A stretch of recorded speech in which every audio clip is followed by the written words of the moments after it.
Kericuhan mewarnai unjuk rasa ratusan massa aksi gabungan dari pengemudi ojek online dan literasi pemuda Bandung di depan pintu masuk Balai Kota siang tadi.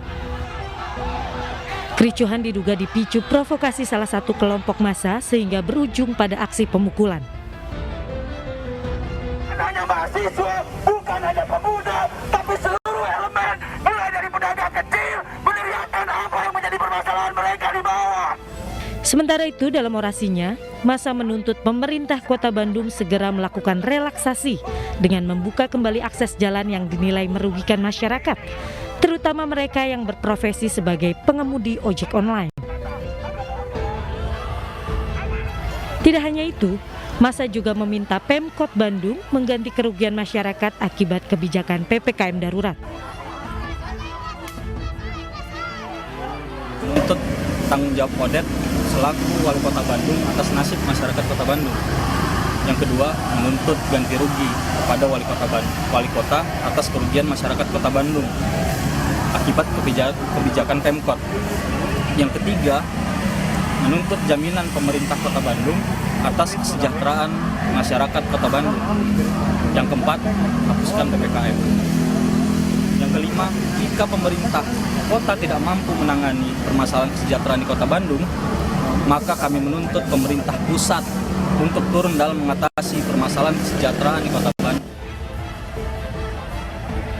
Sebelum meninggalkan Balai Kota, sejumlah mahasiswa juga sempat melakukan aksi vandalisme. Sementara, guna mengantisipasi hal yang tidak diinginkan, puluhan personel kepolisian dari Polrestabes Bandung berjaga di sekitar lokasi.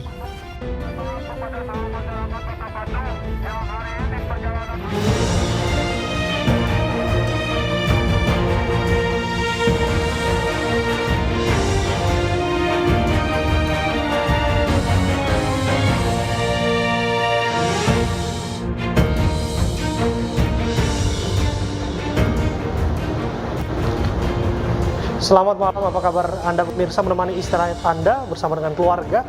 Kami hadirkan rangkaian informasi penting yang kami pilihkan dalam iNews Prime bersama saya Abraham Silaban. Mari kita awali iNews Prime dengan informasi pelaku tawuran yang berujung perusakan di Pasar Manggis di Ciduk Polisi. Mengantisipasi aksi susulan hingga malam ini, aparat masih berjaga di lokasi kejadian.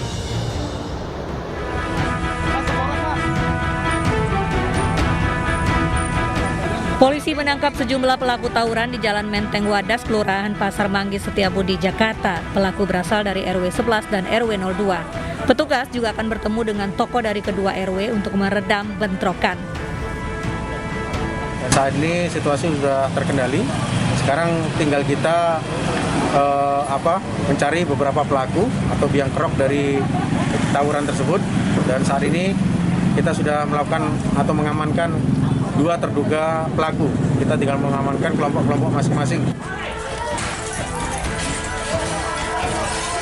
Tawuran terjadi ketiga kalinya sejak Senin dan Selasa dini hari lalu. Warga merasa resah dengan aksi tawuran ini karena menggunakan senjata tajam dan bom molotov. Tak hanya itu, sejumlah warung makan dan toko kelontong milik warga ikut menjadi sasaran pengerusakan.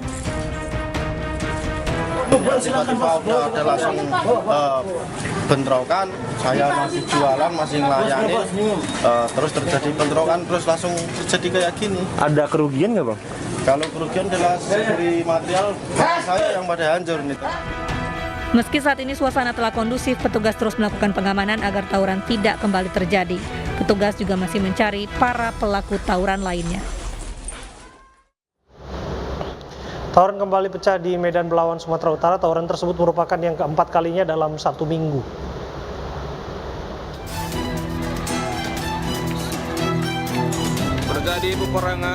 Untuk kesekian kalinya, pemuda lingkungan 1 dan lingkungan 2 13 Kelurahan Belawan Bahari terlibat tawuran di Jalan Pulau Krakatau, Kecamatan Medan Belawan, Kota Medan.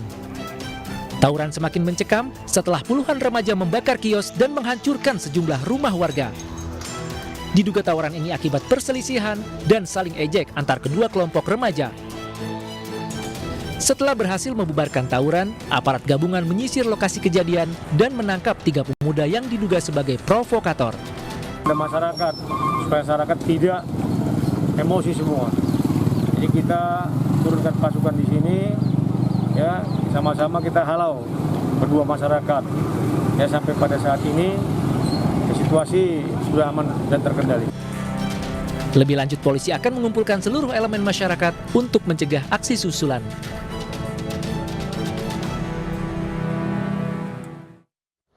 Tidak hanya lempar batu, tawuran di Medan Belawan kerap berujung dengan penjarahan. Warga dan pedagang terpaksa mengungsi akibat trauma.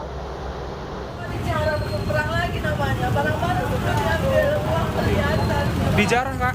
Apa-apa aja yang... Rosmita tak kuasa menahan kesedihannya saat mengetahui kios miliknya dijarah saat tawuran. Tidak hanya itu, kios miliknya juga rusak dan harta miliknya ludes dijarah pelaku tawuran.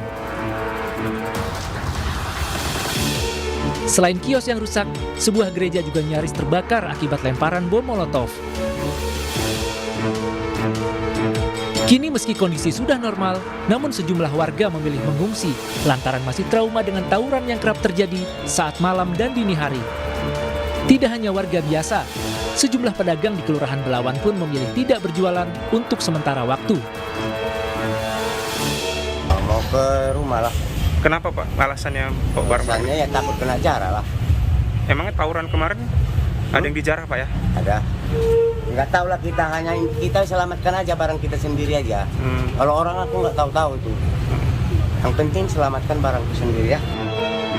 Tawuran ini diduga akibat dendam lama antar dua kelompok pemuda, Yong Panah Hijau dan remaja kawasan Maden Lama. Setelah menangkap pelaku, polisi kini tengah menyelidiki tawuran yang berujung penjarahan di Medan, Sumatera Utara.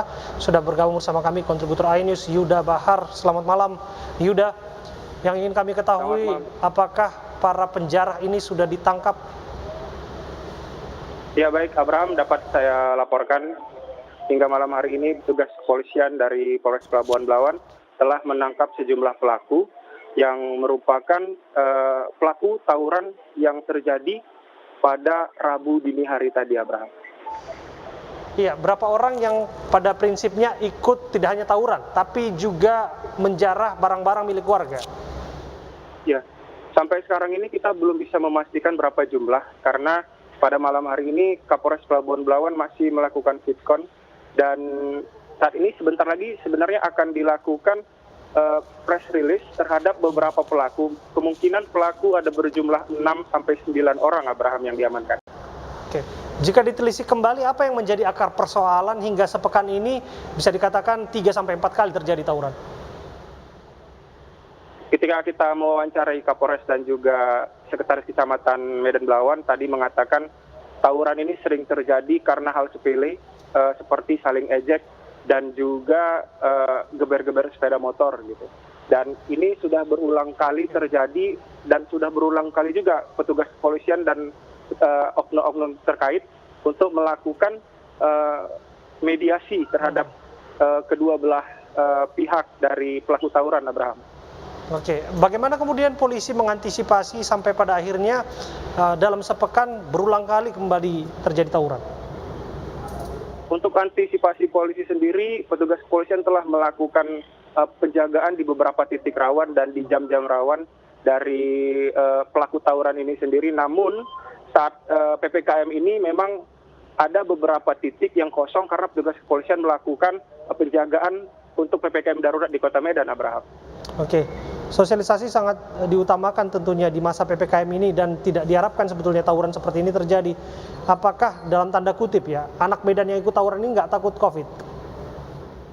Nah, itu kita juga sepertinya melihat mungkin tidak semua anak Medan, Abraham. Anak Medan yang tawuran ini aja yang nggak takut COVID, tapi anak Medan yang lain pasti takut COVID, Abraham. Oke. Ya, tapi yang jelas aksi serupa tidak akan terulang kembali. Apa antisipasi yang terus dilakukan oleh petugas agar tidak kembali terjadi tawuran yang berujung pada penjarahan properti warga? Ya, hingga malam hari ini petugas telah melakukan berbagai kegiatan seperti membangun posko-posko di 2 titik di lokasi rawan, tepatnya di lokasi kemarin malam, dan ini di tugas gabungan yaitu TNI Polri dan juga aparat dari Kepala Lingkungan, Lurah dan Camat setempat, Abraham. Oke. Kalau anak Medan tawuran itu tawuran ya tawuran begitu, dan jarang sekali kita temukan yang ada aksi penjarahan. Sebetulnya yang Anda amati apa yang terjadi? Nah, ini beberapa dari anak-anak yang tawuran ini merupakan provokator gitu. Karena sebelumnya juga pernah terjadi penjarahan beberapa bulan lalu dan pelakunya memang dari salah satu kubu yang juga bertikai pada bulan itu, Abraham. Oke, jadi warga sekitar sebetulnya sudah mengetahui sebetulnya siapa saja yang bisa dikatakan provokator terlibat dalam tawuran tersebut ya? Iya, sejumlah warga telah dimintai keterangan oleh petugas kepolisian dan telah memberikan sejumlah nama. Dan polisian hingga sampai pada malam hari ini terus melakukan penyelidikan dan penyisiran terhadap pelaku-pelaku tawuran, Abraham. Ya, kita berharap bahwa hal serupa tidak akan terulang kembali dan bisa oleh aparat yang berwenang. Terima kasih Yuda Bahar, laporan Anda langsung dari Medan, Sumatera Utara.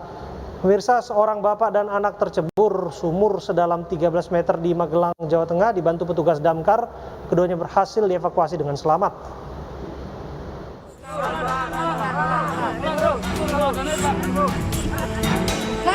Inilah detik-detik saat tim pemadam kebakaran mengevakuasi seorang bapak dan anak yang tercebur sumur sedalam 13 meter di Rejo Mulyo, Kecamatan Tempuran, Magelang, Jawa Tengah.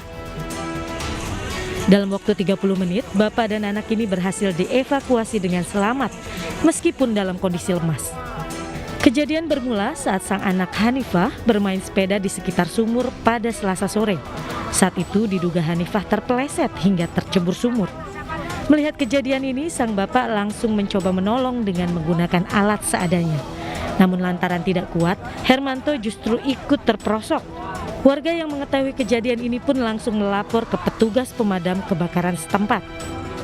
Anak Hanifah menaiki sepeda ontel dan berhenti di pinggir bibir sumur, lalu tergelincir karena penutup bibir sumur itu tidak tinggi dan terbuat dari batu bata yang ditata, jadi enggak. Untuk memastikan kondisi kesehatan kedua korban, bapak dan anak ini kemudian dibawa ke RSUD Tidar, Magelang. Warga desa Panji Kidul, Situbondo, merebut pasien terkonfirmasi COVID-19 dari petugas. Teriakan histeris keluarga menambah kericuhan dalam upaya pengambilan paksa pasien. Informasi ini tersaji dalam 5 berita pilihan hari ini.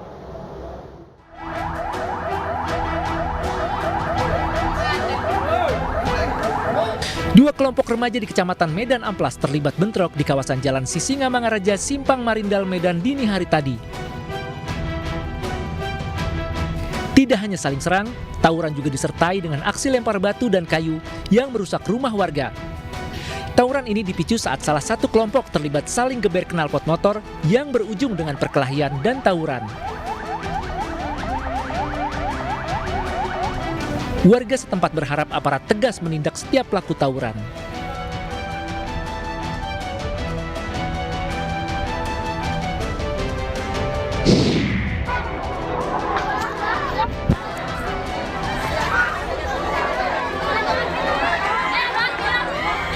Inilah suasana saat sejumlah warga desa Panji Kidul, Situbondo merebut pasien terkonfirmasi COVID-19 dari petugas. Teriakan histeris keluarga menambah kericuhan dalam upaya pengambil alihan paksa ini.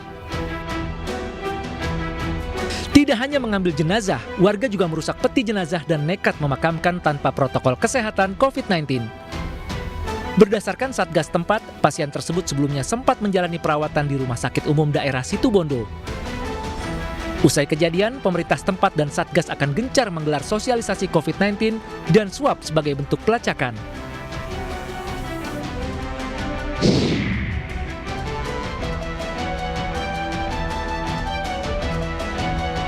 Penerapan PPKM darurat yang membuat seluruh destinasi wisata di Bali ditutup sementara berimbas terhadap ancaman kelaparan yang menimpa ratusan ekor kawanan monyet yang selama ini mendiami hutan pala di objek wisata Sange, Badung, Bali.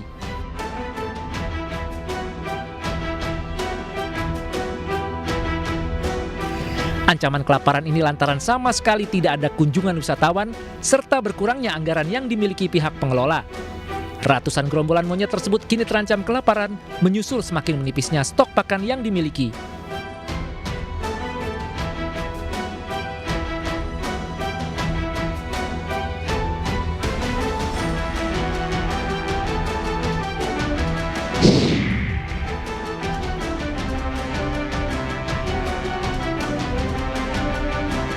Lebih 260 warga negara Jepang kembali ke negaranya. Warga negara Jepang yang terdiri dari pria dan wanita dewasa, serta anak-anak ini bertolak ke Jepang menggunakan pesawat charter yang disediakan pihak Kedutaan Besar Jepang di Indonesia. Pemulangan ekspatriat, karyawan, dan keluarga warga Jepang ini lantaran pandemi dan belum turunnya kasus COVID-19 di Indonesia. Menurut Imigrasi Bandara Soekarno-Hatta, sejak awal Juli kemarin, sudah lebih dari 2.000 warga negara Jepang meninggalkan Indonesia.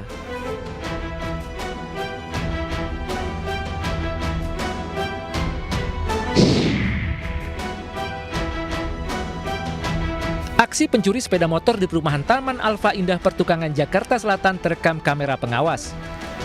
Kurang dari 15 menit pelaku menggasak 2 unit sepeda motor yang sedang parkir. Korban telah melaporkan kasus pencurian ini ke pihak kepolisian setempat. Pencurian ini terjadi saat Hari Raya Idul Adha Selasa kemarin. Warga berharap pelaku segera ditangkap agar tidak terjadi insiden serupa.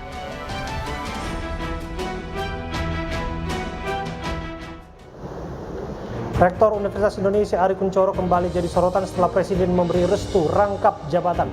iNews Prime akan mengulasnya usai jeda bersama dengan dosen UI dan pakar hukum tata negara.